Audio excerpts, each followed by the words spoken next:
본문 38절을 먼저 볼까요? 그들이 길 갈 때에 예수께서 한 마을에 들어가심에 마르다라 이름하는 한 여자가 자기 집으로 영접하더라. 이렇게 본문이 시작합니다. 예수님께서 어떤 마을에 들어가셨을 때 마르다라 하는 한 여자가 자기 집으로 예수를 영접했다는 거죠. 뭐 그게 별것인가 싶을 정도로 아주 담담하게 기록하고 있는데, 사실 이 사건은 그렇게 담담하게 기록할 정도의 무의미한 것이 결코 아니었습니다. 왜냐하면 당대 예수님은 대중들의 엄청난 환호를 받았기에 예수님께서 가시는 곳마다 참 많은 일이 따랐잖아요.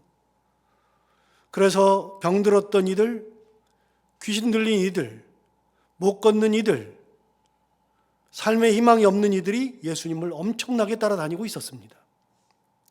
그런데 그런 일반 대중들과는 달리 당대의 종교 지도자들은 예수님과 크게 대적하고 있었습니다.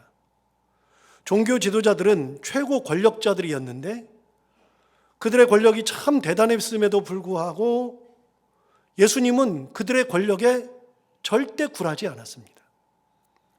그리고 예수님은 참 율법의 길, 참 신앙의 길을 꾸준히 말씀하셨죠. 그러니 그들의 눈에 예수님은 가장 꼴보기 싫고 어떻게 하면 예수님을 죽일까 모의하던 그런 존재였습니다. 6장에는 두 가지의 사건이 나오는데 그 두 사건 중에 첫 번째는 예수님과 제자들이 밀밭 사이로 지나가시다가 배가 고파서 밀 이삭을 잘라서 손으로 비벼 먹었던 사건이 기록되어 있습니다. 그런데 하필이면 예수님의 제자들이 이삭을 잘라서 손으로 비벼 먹었던 이 사건이 안식일에 일어났었습니다. 그러자 바리새인들이 예수님에게 항의하죠. 어찌하여 안식일에 하지 못할 일을 하는가? 그러자 예수님은 이렇게 대답합니다. 누가복음 6장 3절과 4절에 가면 예수님의 대답이 나오는데 예수께서 대답하여 이르시되 다윗이 자기 및 자기와 함께한 자들이 시장할 때 한 일을 읽지 못하였느냐?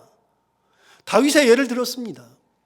다윗이 자기하고 자기와 함께한 자들이 시장할 때 했었던 일이 있지 않느냐? 너희들 다 알지 않느냐? 그거 읽지 못했냐? 그러면서 다윗의 예를 들기 시작했습니다. 4절에 보면 그가 하나님의 전에 들어가서 다만 제사장 외에는 먹어서는 안 되는 진설병을 먹고 함께한 자들에게도 주지 아니하였느냐?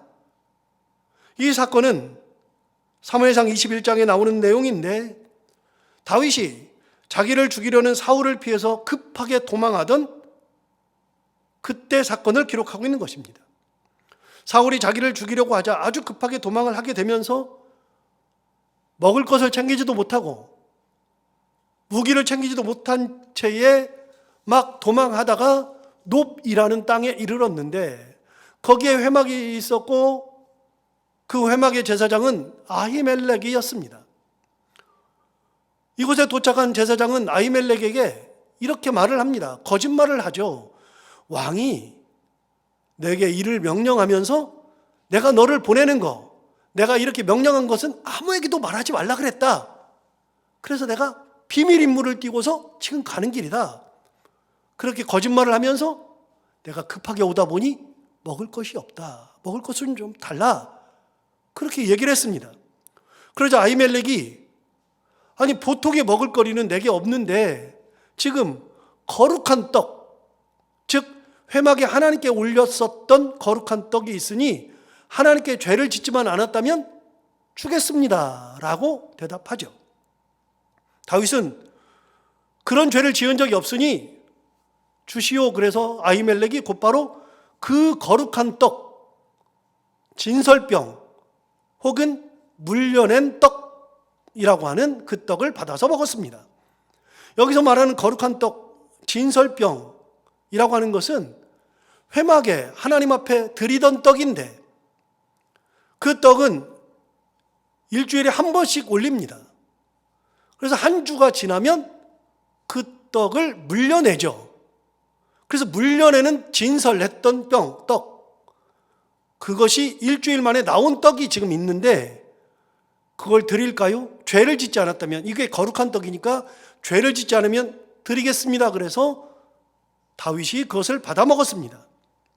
그걸 받아 먹고 배를 채운 다음에 자기의 부하들에게도 주고, 거기에 있던 자기가 옛날에 죽였던 골리앗, 그의 칼이 있었는데 그의 칼을 들고 도망을 시작했었습니다. 이 사건을 알게 된 사울왕은 너무나 화가 나서 노브로 군사들을 보내서 아히멜렉과 그의 자녀들 모두를 죽이는 패악을 저질렀죠. 그때 그 죽음에서 살아난 유일한 사람, 아히멜렉의 아들, 그 아들이 다윗에게 찾아왔고 다윗이 그를 평생 보호해주는 그런 일이 있었습니다. 이 사건은 유대인들에게는 아주 유명한 사건이었는데 이 사건을 모르는 사람은 아무도 없습니다. 그런데 이 일은 두 가지의 문제가 있습니다. 첫 번째는 다윗이 순 거짓말을 했다는 겁니다. 다윗이 순 거짓말을 했는데 당대 유대인들뿐만 아니라 대대로 어떤 사람이라 할지라도 다윗의 거짓말을 문제 삼은 사람이 없었습니다. 두 번째, 큰 문제는 진설병은 절대로 민간인이 먹어서는 안 됩니다. 진설병은 반드시 성막에서 나오는 것이었기 때문에, 하나님께 드리는 것이었기 때문에 그것을 먹을 수 있는 사람은 유일하게 레위인밖에 없었고, 레위인 중에서도 제사장만 먹어야 했었습니다. 그런데 아히멜렉이 그걸 주었고 다윗은 유다 지파임에도 불구하고 그것을 먹었죠. 분명히 율법을 어겼죠. 그런데 유대인들은 율법을 어겼던 다윗에 대해서는 아무 비난한 적이 없는데 사울 왕만 죽일 사람하고 비난하고 있었습니다. 분명히 모든 욕은 다윗이 들어야 함에도 불구하고 사람들은 다윗을 욕하지 않았습니다. 그런데 지금 예수님과 대적하고 있는 종교 지도자들이 그런 사건이 있음에도 아무도 다윗을 비난하지 않았는데, 진설병마저도 먹었는데, 아니 밀리삭 비벼가지고 그걸 먹었다 그래가지고서 비난하는가? 이게 안식일이라고 그렇게 하는가? 예수님은 바로 이 지점을 지적하고 있었습니다. 배고픔에 거짓말하고 성전에서 나오는 진설병 가지고 먹었던 다윗이 비난의 대상이 아니었는데, 너희들은 지금까지 수백 년이 흐르는 동안에도 비난한 적이 없는데 이걸 먹었다고 정죄하고 있는가? 되물었던 것이죠.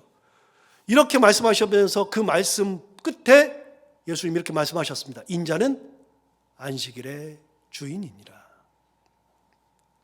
안식일은 무엇보다도 중요한 개념인데 예수님은 그것을 한순간에 무너뜨리는 이런 행동을 하는 제자들과 다니고 있었고, 그들의 행동을 제지하지도 않았고 오히려 자기들을 책망하고 있었으니까 세상의 어느 종교 지도자들이 예수 그리스도를 좋아하겠습니까? 결국 서기관과 바리새인들은 어떻게 하면 예수를 고발할까 하는 증거를 찾으려고 혈안이 되어서 이런저런 데에 기웃거리고 있었습니다. 그런데 이런 상황에서 또 다른 두 번째 사건이 연이어서 누가복음 6장에 기록되어 있습니다. 두 번째 사건은 예수님께서 회당에 들어가셔서 가르치시는데 거기에 있던 회중 중에 오른손 마른 사람이 있었습니다. 서기관과 바리새인들은 지금 이 상황에서 예수가 어떻게 하고 있지? 어떻게 할까? 고발할 증거를 찾고 있는데 예수님을 딱 쳐다보고 있는 거죠. 그런데 그날도 안식일이었습니다. 안식일인데 예수님이 어떻게 할까? 병 고칠까? 그러면 딱 걸리는 건데, 여러분, 예수님이 바보 멍청이가 아닌 이상 그들의 이런 낌새를 몰랐을까요? 당연히 알죠. 그런데 예수님은 그런 것에 전혀 개의치 않았습니다. 그래서 누가복음 6장 8절 상반절에 의하면 예수께서 그들의 생각을 아셨다라고 성경은 분명히 기록하고 있습니다. 예수님께서 그들의 생각을 분명히 아셨습니다. 그럼에도 불구하고 예수님은 오른손 마른 사람을 일으켜서 사람들 가운데에 세우고 그리고서 고발할 증거를 찾던 이들에게 오른손 마른 사람을 세운 다음에 바리새인과 서기관들을 향해서 이렇게 말씀하셨습니다. 누가복음 6장 9절에는 예수님이 이렇게 그들에게 말합니다. 예수께서 그들에게 이르시되 내가 너희에게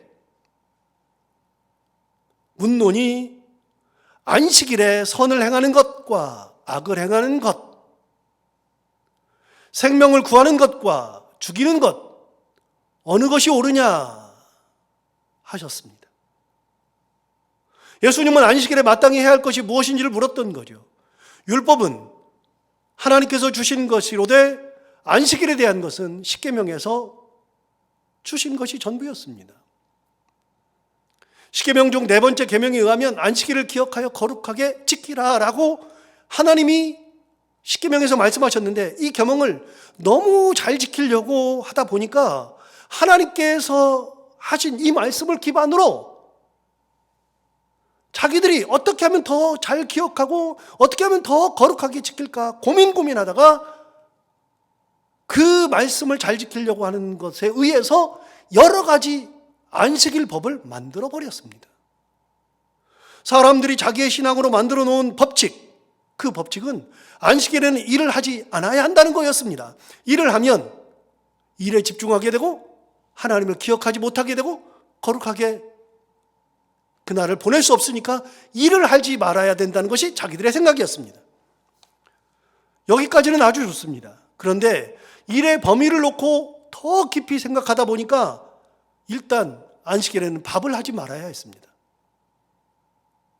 하나님께 집중해야 되는데 밥을 하면 거기에 집중하게 되고 먹고 사는 것에 집중한다 이거죠.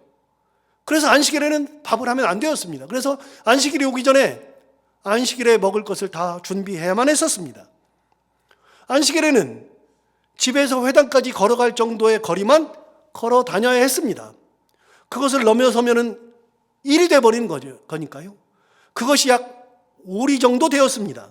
그래서 예수님께서 산상본을 말씀하실 때 5장 41절에 마태복음에 의하면 뭐라고 얘기했냐면 또 누구든지 너로 억지로 오리를 가게 하거든 그 사람과 십리를 동행하라 말씀하셨는데 여기서 말하는 오리가 뭐냐? 안식일에 걸어갈 수 있는 거리였습니다. 오리만 가자, 안식일에 오리만 가자 그래도 예수님은 십리까지도 동행해 주라고 말씀하셨는데 이 말씀은 안식일 법에 기반해서 하신 말씀이었죠. 또 안식일에는 세상에 어떤 일이 있어도 아픈 사람을 치료하면 안 됐습니다. 그거는 하나님께 집중하는 게 아니라 사람에게 집중하는 거라고 생각을 하고 그렇게 법을 만들어 버렸습니다. 말이 되지 않는 얘기죠. 그런데 이것이 그들이 만든 안식일법이었고 그 법대로 움직여야만 했던 것입니다.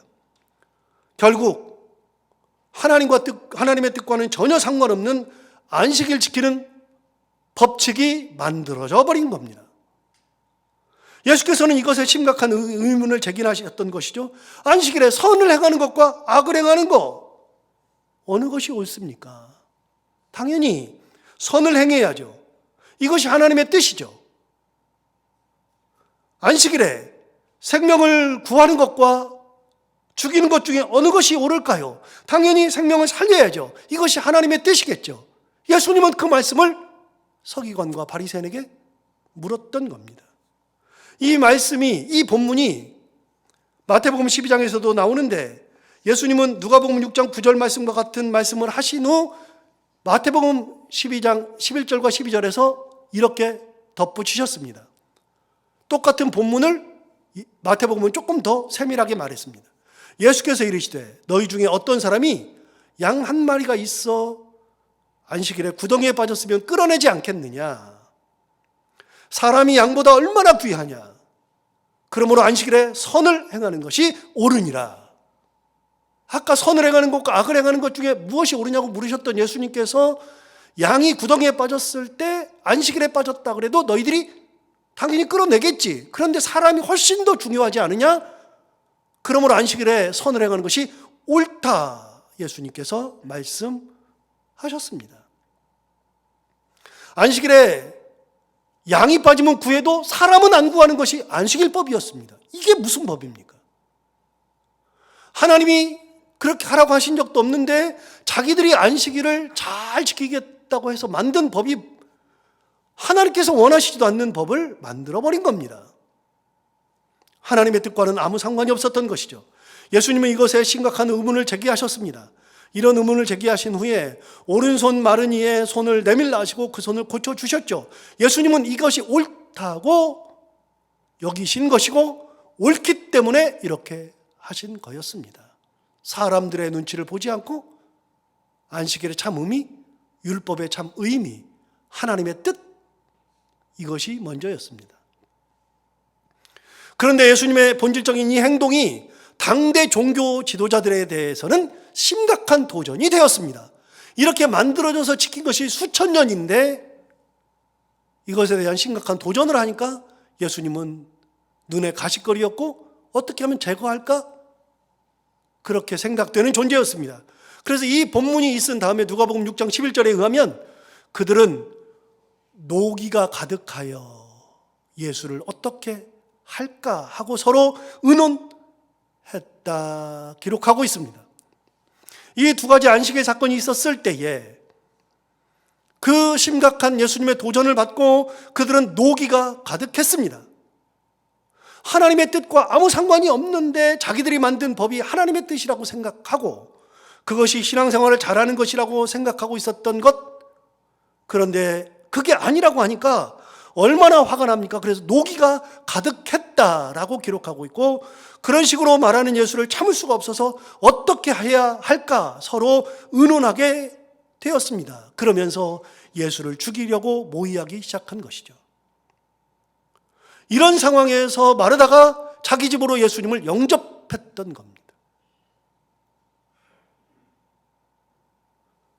마르다가 자기 집으로 예수님을 영접했다는 것은 종교 지도자들이 이런 시각과는 상관이 없는 예수님을 정말 사랑하는 자들만 할 수 있는 그런 행동이었습니다. 종교 지도자들이 이 사건 이후에 마르다를 엄청나게 괴롭혔을지 모르겠습니다. 그러나 마르다는 그들이 어떤 생각을 가지고 있든 무슨 계략을 꾸미든 어떤 말을 하든 상관이 없이 예수 그리스도를 자기 집으로 영접했습니다. 여러분, 그게 진짜로 쉬운 게 아닙니다. 우리는 세상을 살면서 남들을 엄청나게 의식하고 삽니다.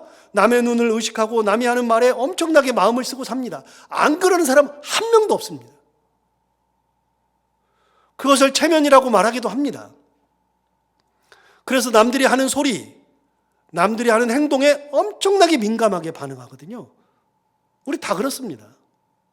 제가 장경철 교수가 쓴 사랑이 가장 아름답다라는 책을 몇 번 소개해드린 적이 있습니다. 그 책은 다 볼 거는 없고요.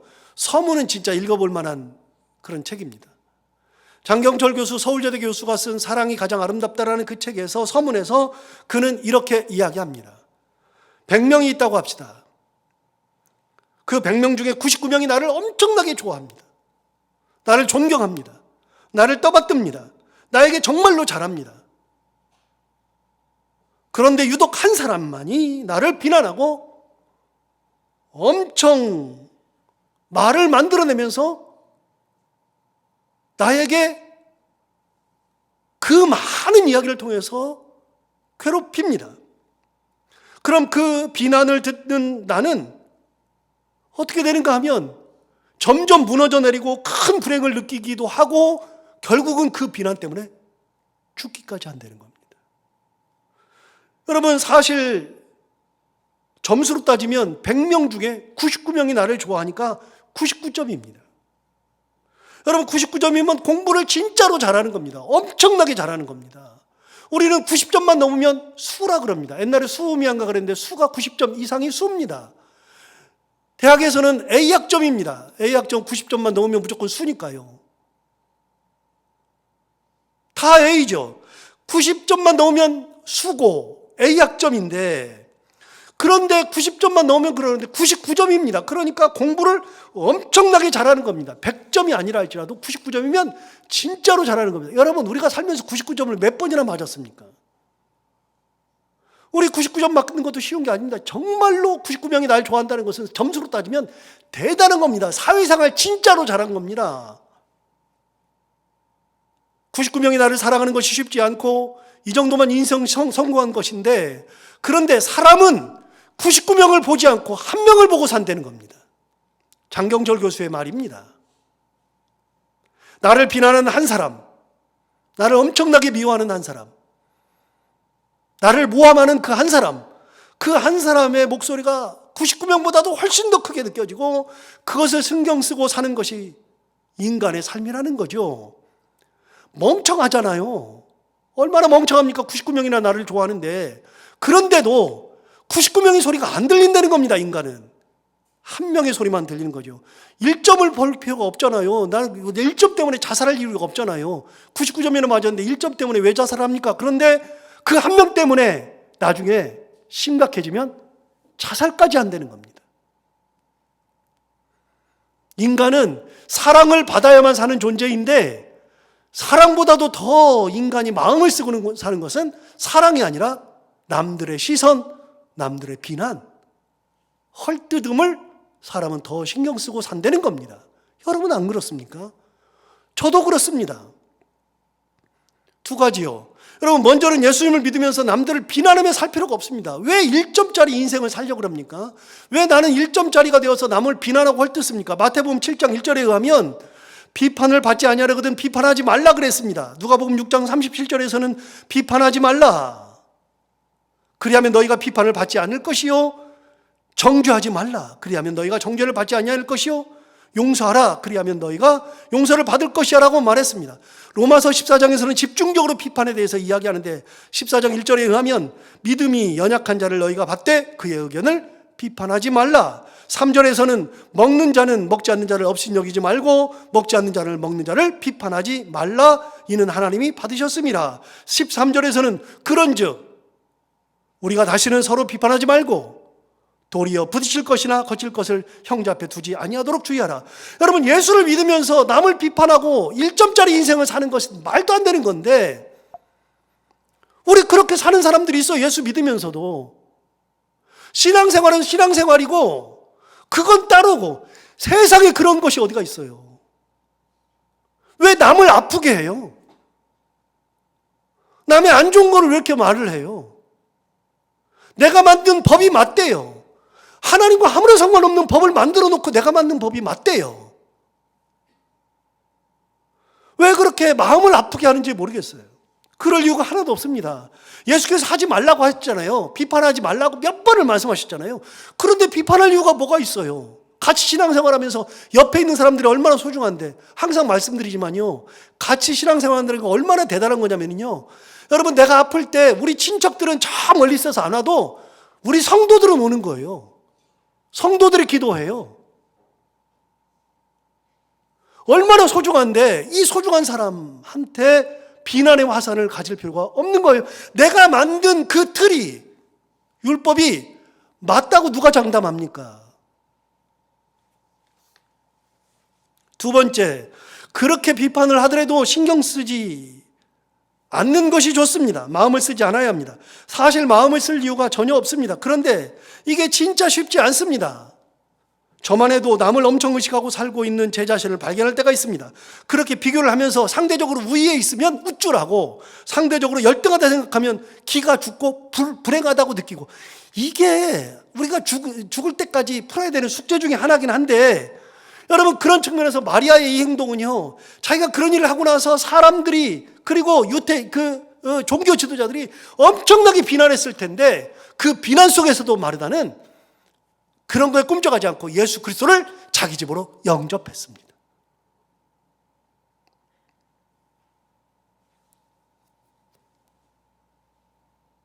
그래서 기쁨으로 예수님을 자기의 집에 모시게 되었던 것이죠. 어느 누구도 자기 집으로 모시려고 할 수 있는 그런 사람이 없었을 텐데, 마르다는 그렇게 예수 그리스도만 보았죠. 율법이나 비난에 신경 쓰고 사는 게 아니라 참 사랑이신 예수 그리스도를 집으로 모실 수 있는 신앙. 여기까지 마르다의 삶은 참 대단한 모습입니다. 그런데 마르다의 문제는 다른 데 있었습니다. 본문 39절을 보시면 그에게 마리아라는 동생이 있어 주의 발치에 앉아 그의 말씀을 들었다. 그의 동생 마리아가 주의 발치에 앉아서 예수 그리스도의 말씀을 듣고 있었습니다. 자기는 예수님을 모셨는데 마리아는 자기 동생이 예수님의 발치에 앉아서 말씀을 들었던 것이죠. 마리아는 예수님의 말씀을 들으면서 행복했을 겁니다. 그 자리에 앉아서 말씀 듣는 것이 너무나도 좋은 거죠. 그런데 계속해서 40절을 보시면 마르다는 준비하는 일이 많아 마음이 분주한지라.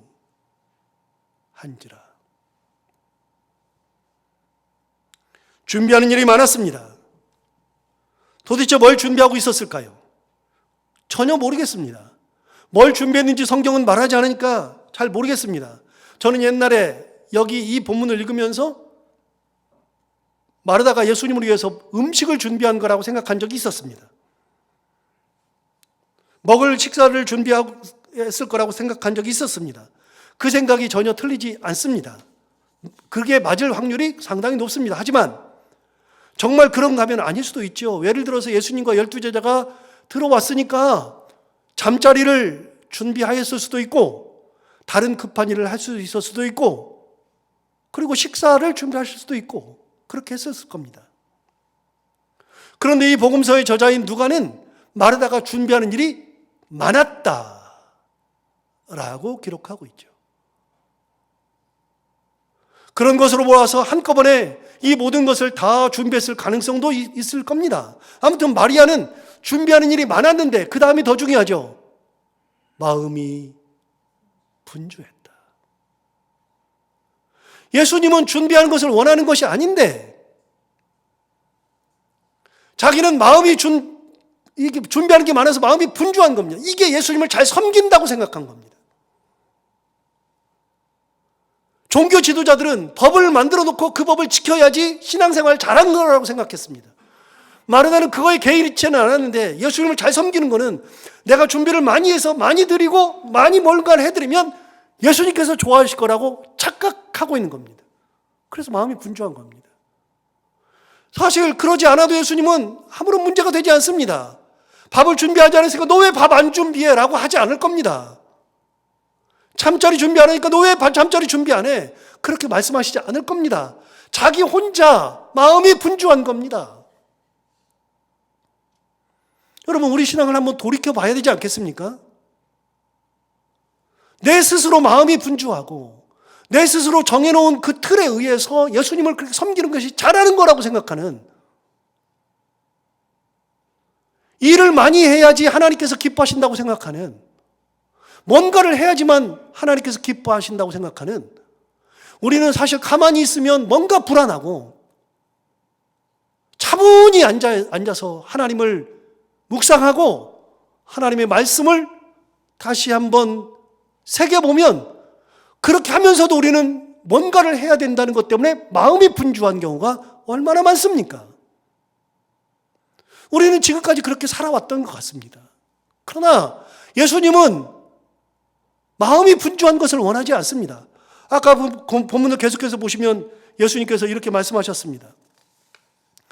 예수님께서 말씀하신 게 아니죠. 마르다는 준비하는 일이 많아 마음이 분주한지라. 그러면서 뭐라 그러냐면 예수께 나와 이르되 주여 내 동생이 나 혼자 일하게 두는 것을 생각하지 아니하시나이까? 예수님한테 따졌습니다. 뭐라고 따졌습니까? 주님, 나는 이렇게 준비하는 게 많은데 내 동생은 주님 발치에서 말씀 듣고 있습니다.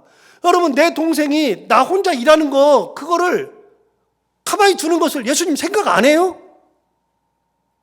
예수님, 걔한테 가서 나를 좀 도와주라고 좀 하세요. 얼마나 웃기는 겁니까?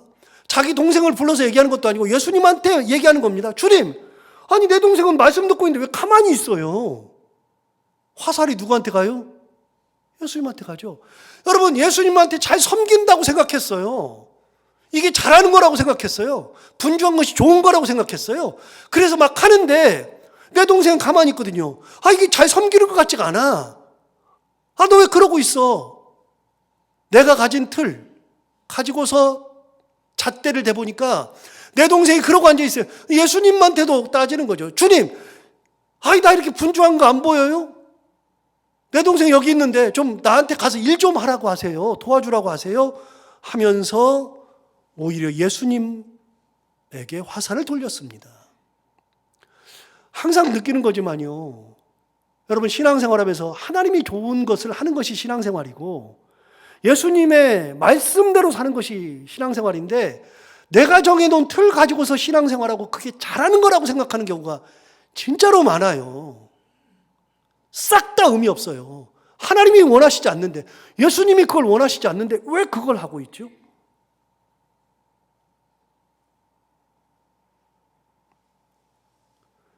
예수님께서 41절 42절에서 이렇게 대답하십니다. 주께서 대답하여 이르시되 마르다야 마르다야. 여러분 성경에서 두 번 부르는 것은 강조예요. 예수님께서 강조하신 거죠. 굉장히 강조하신 거죠. 마르다야 그러지 않고 마르다야 마르다야. 네가 많은 일로 염려하고 근심하나. 주님 아시죠? 사실은요. 뒤집어 볼까요? 마르다는요. 많은 일 하면서 막 분주한 거예요. 근심도 하고 염려도 하고 막 그러면서 저 동생 저거 뭐 예수님한테 가서 따지기도 하고 막 그랬을 거예요. 그런데 예수님은 앉아가지고서 말씀을 전하면서 마르다가 굉장히 거슬렸을 거예요. 지금 저게 중요한 게 아닌데 왜 저러고 있지? 왜 이렇게 뛰어다니지? 왜 이렇게 분주하지? 왜 이렇게 근심하지? 왜 염려하지? 도대체 뭐 때문에 그러지? 마르다는 이쪽을 보고서 그랬겠지만 예수님은 거꾸로 마르다를 보는데 마르다가 거슬렸을 겁니다. 많은 일로 네가 염려하고 근심하고 있는 거 내가 안다. 모르시는 게 아니에요. 예수님이 눈치가 없는 게 아니에요. 바보 멍청이가 아닌 이상 저보다도 잘 알고 여러분보다도 더 잘 알죠. 당연히 예수님이 다 아시죠. 근데 네가 많은 일로 염려하고 근심하나. 42절 볼까요? 이렇게 말씀하셨어요. 몇 가지만 하든지 혹은 한 가지만이라도 족하니라. 뭐 이렇게 많이 해? 네 능력도 안 되는데 왜 이렇게 뛰어다녀? 그 중에서 중요한 거 몇 가지만 하든지 조용히 염려하지 말고 근심하지 말고 분주해하지 말고 몇 가지만 하든지 아니면 한 가지만이라도 족하니라. 그러면서 이렇게 얘기했어요. 마리아는 이 좋은 편을 택하였으니 빼앗기지 아니하리라. 마리아가 택한 것은 딱 하나예요. 그런데 마리아가 택한 것은 좋은 편을 택했다는 거예요. 마리아가 보기 좋은 편. 우리는 이 본문을 보면서 항상 저는 옛날에 이해가 안 됐어요. 저는 잘 해석을 못했어요. 우리 이 본문을 보면서 항상 이렇게 생각할 때가 있어요. 예배를 드려야지. 다른 거 하는 것은 잘못된 거야. 옛날에 제가 그 생각했어요. 근데 이게 멍청한 생각이에요. 여러분 예배를 드려야 될 때는 지금은 예수님께서 말씀을 전하시니까 말씀을 듣는 시간이니까 이 시간에는 말씀을 듣는 게 좋은 거예요. 말씀을 이미 들었으면 말씀을 듣고 준비하는 것이 좋은 거예요. 여러분 어떤 게 더 좋아요? 어떻게 해야 돼요? 예배를 드리는 것이 무조건 좋다고 왜 얘기를 했을까? 옛날에 그랬어요. 멍청한 생각이에요. 아니에요. 때에 따라서 달라지는 거예요. 그래서 예수님 말씀하시잖아요. 중요한 게 있어요. 왜 분주해? 왜 염려해? 왜 근심해? 일을 하면서 왜 염려하고 근심하고 분주하면서 일을 해? 그렇게 할 필요가 없잖아. 뭐하러 그렇게 해? 야, 염려, 근심은 하나님께 아니잖아. 분주한 것도 하나님이 주시는 것도 아니잖아요. 하나님이 원하지도 않는 거를 네가 하면서 왜 스트레스를 받아? 여러분 신앙생활하면서 스트레스를 받을 이유가 하나도 없어요. 신앙생활이 얼마나 좋은 건데요. 예수님을 믿는 게 얼마나 좋은 건데요. 그게 짐이 되면 안 되는 거잖아요. 예수님은 마태복음에서 11장에서 말씀하셨어요. 수고하고 무거운 짐진 자들아 다 내게로 오라. 내가 너희를 쉬게 하리라 그랬어요. 주님은 우리에게 쉬기를 원하시는 거지 수고하고 짐을 지고 살기를 원하시는 적이 한 번도 없어요. 예수님을 믿으면서 짐을 지고 살 필요가 없어요. 분주하고 근심하고 염려하는 거, 그게 무슨 의미가 있어요? 하나님이 원하시는 게 아닌데. 여러분, 내 마음에 근심과 염려가 있는 건 하나님께 아니에요. 그런데 마리아는 그러고 있었단 말이죠. 마르다가, 마리아는 지금 가장 좋은 편을 택한 거죠. 여러분, 주님께서 우리에게 오셔서 이 대림절의 기간에 오셔서 주시는 귀한 말씀이 뭐냐면, 우리가 이 땅을 살면서 사람의 눈치를 보고 사람의 것들에 신경 쓰며 살 것이 아니라 하나님 앞에 집중하기를 살기를 원하고, 또 한 가지는 우리가 예수를 믿으면서 그 예수 그리스도, 이 땅에 오신 예수 그리스도를 보면서 주님의 은혜 가운데에 주님을 충분히 누리며 살기를 원하시는 거예요. 분주하게 살고 염려하고 근심하며 살기를 원하시는 게 아니라 주님을 충분히 누리면서, 은혜를 충분히 누리면서 그 은혜에 감사하면서 하루를 지내도 그렇게 주님의 은혜 가운데 살기를 원하시는 거죠. 신앙생활이 뭡니까? 신앙생활은요, 분주한 게 신앙생활이 아니에요. 일을 많이 하는 게 신앙생활이 아니고요, 예수 그리스도의 은혜를 충분히 누리고 하나님의 사랑을 충만히 누리면서 그 은혜에 감격하고 사는 거라. 이게 신앙생활이라고 주님 오늘 말씀하시죠. 오늘 이 말씀을 듣고 우리의 신앙을 다시 한번 돌아보면서 분주한 마음을 내려놓고 근심과 염려되는 것을 다 내려놓고 예수 그리스도의 그 은혜와 그 사랑에 충만히 젖어서 감사하며 살아갈 수 있는 믿음의 삶을 살아가는 우리 모두가 다 되기를 바랍니다. 기도하겠습니다. 하나님 아버지, 감사합니다. 오늘 귀한 말씀으로 우리를 깨우치셔서 감사합니다. 대림절 세 번째 주일, 주님이 이 땅에 오셔서 살아간 것, 말씀하신 것을 다시 한번 돌이켜보고 있는데, 주님께서 오늘 말씀하신 것을 기억하면서 내가 만든 틀로 주님을 섬기는 것이 아니라 주님이 정말 원하시는 것, 하나님께서 내게 정말로 바라는 것을 가지고, 그걸 가지고 참 신앙의 모습으로 살아갈 수 있는 믿음의 삶을 살아가는 저희들이 다 되게 하여 주옵시고, 분주한 마음, 근심과 염려하는 것들 다 내려놓고 참 신앙 가운데 있으며 주님 주신 은혜에 감사하고 주님 우리에게 모르신 하나님의 그 사랑에 충만해서 항상 은혜 가운데 감사하며 살아갈 수 있는 저희들 모두가 다 되게 하여 주옵소서. 감사하며 예수님 이름으로 기도하옵나이다.